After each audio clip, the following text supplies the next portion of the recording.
No matter if you've been detailing for 6 months or 6 years, or you're thinking about getting into detailing, one main thing you have to keep in mind in the back of your head is everything that you learn is pretty much based off of someone else's experience.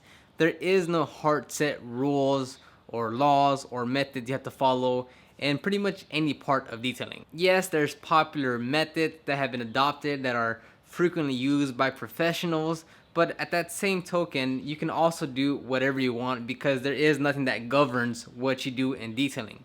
So if it is that everyone talks about the two bucket wash method, does that absolutely mean you have to do the two-bucket wash method in order to get a great result or just to perform a wash?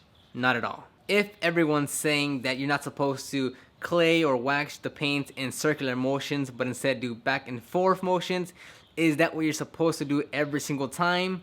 Not one bit. Now, don't get me wrong, there are some techniques and strategies that simply flat out work, and it's best just to follow those best practices to get great results. But just because everyone is doing method A or method B doesn't mean you have to do it like that every single method, and if you don't go that route, it doesn't mean you're wrong. Because when I read or when I have people commenting on my video saying, hey, you're not supposed to XYZ, hey, you're not supposed to do that, hey, you're not supposed to do this. Because realistically, there is nothing, no one saying there is no right or wrong way to do it. It's can you get the desired results that your customer wants or the results that you're looking for if you're doing it on a personal car. And then two, are you gonna damage the car? If not, then you're good to go. So if it's about cleaning the vehicle and everyone says you're not supposed to go in circular motions, but instead back and forth, if the car is not going to get any type of paint correction ever, or if it's going to get corrected, then it shouldn't even matter how you clean the car or how you wash it, because if you are going to paint, if you're gonna buff and polish the car, then the prior steps you do to it is kind of irrelevant because the car is already in a trashed condition. Or let's say it's a typical wash and you want to foam it down. You want to do a two-bucket wash method. You want to use the best premium drying towels and wash mitts available.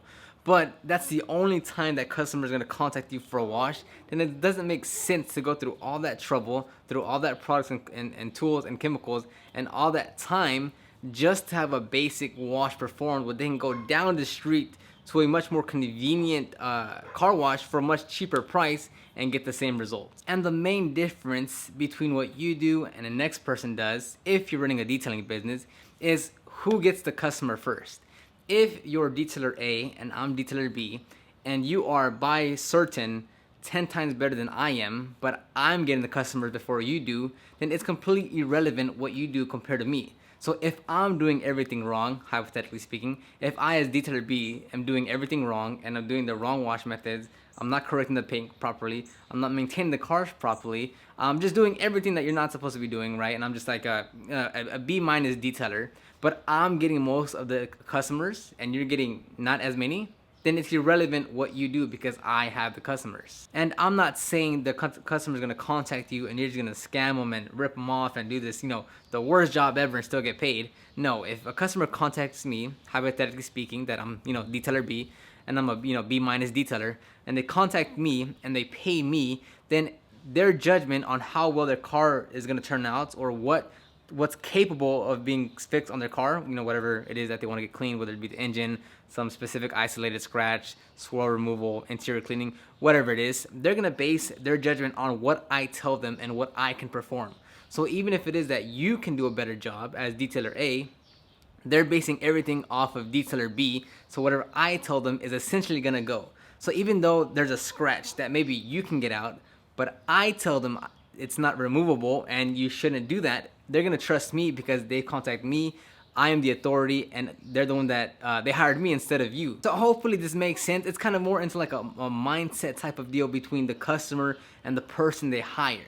Again, I was hypothetically speaking as detailer B, not me, but hopefully you get the point where if you know the best methods, the best practices, and I know only half of those, but they contact me and more of them come to me, then it's irrelevant between what you say and what I do because I'm getting them. And then you can say all the time that, oh, he's doing the wrong things, he doesn't know what he's doing, yada yada, whatever. But at the end of it, I'm getting most of the customers first before you do, or more than you. So what you're saying is irrelevant to me. Again, it's not about ripping off or doing crap quality. That's just the cold reality of running a business. The other person can be 10 times worse than you and you can be 10 times better, but if they're getting the customers, what good is it that you're that much better than them? So recapping it with the 2 points here is that 1, don't follow everyone's methods just because they do them, because there is no hard set rules, laws, or guidelines to follow. Yes, there's best practices that flat out work, you should do those, but it doesn't mean you have to follow every single last bit of advice to the T. And second, it's kind of irrelevant on that information if you're running a business, of course. If I'm getting the customers, but you do a better job because they came to me first instead of you, so the perception is that I'm the authority and that I know what I'm doing, even though you may be 10 times better than me. Hopefully that makes sense. Leave some comments down below if it didn't. I try to clarify it because I'm still trying to mold it to explain it better. This is my first go, so let me know in the comments below. Like this video, subscribe to the channel. Always check the description box down below for more information, and I'll see you on the next one.